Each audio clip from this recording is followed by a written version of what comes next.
So the busy travel week upon us, 53 million Americans taking to the roads and skies this Thanksgiving week. And 12 News reporter KAYLA Fish is live outside of TF Green Airport for us this morning. KAYLA, a lot of people are already on the move at this early hour. Yeah, that's right, Danielle. Today and tomorrow are expected to be the busiest days at airports here in New England. But a spokesperson for AAA Northeast tells me that since many people have the ability to work remotely now, they're getting an early jump on their holiday travel. In fact, on Friday, TSA agents screened more than 2.2 million people at airport checkpoints all across the country, setting a pandemic-era record.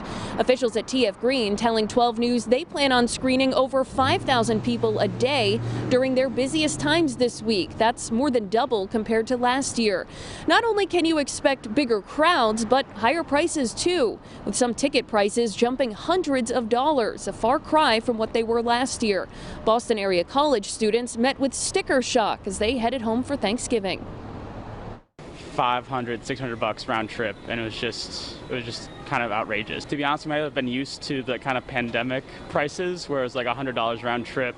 It definitely makes you like second guess, should I go home or should I just stay and like save the money for something else? The numbers of flights out there are still reduced off what they were during pre-COVID, so you have a situation now where there's more people trying to travel, but that the capacity of the system is still a little bit reduced.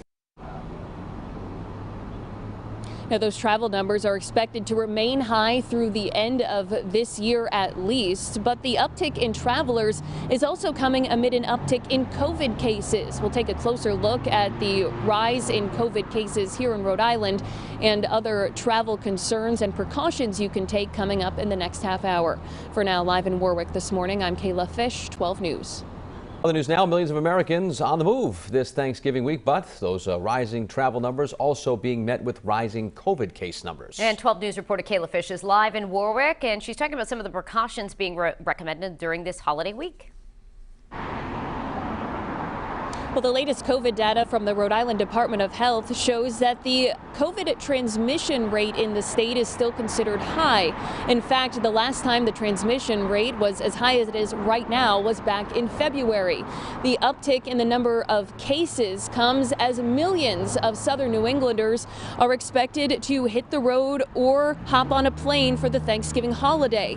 Vaccines have helped people feel more comfortable traveling this year, and while kids as young as 5 are now eligible to get the shot, the majority of children won't be fully vaccinated until after Thanksgiving. Health experts aren't deterring people from gathering, but the CDC is still recommending everyone take precautions, like masking up while indoors and getting tested before and after traveling. We do have continued free testing provided by the Rhode Island Department of Health, right down in baggage claim. They are expanding those services to include PCR tests for those who need those tests for travel. Now, here at TF Green behind me, the airport is continuing to offer free kits that include hand sanitizer, cleaning wipes, and face masks, which are still required for anyone using public transportation. We're live in Warwick this morning. I'm KAYLA Fish, 12 News.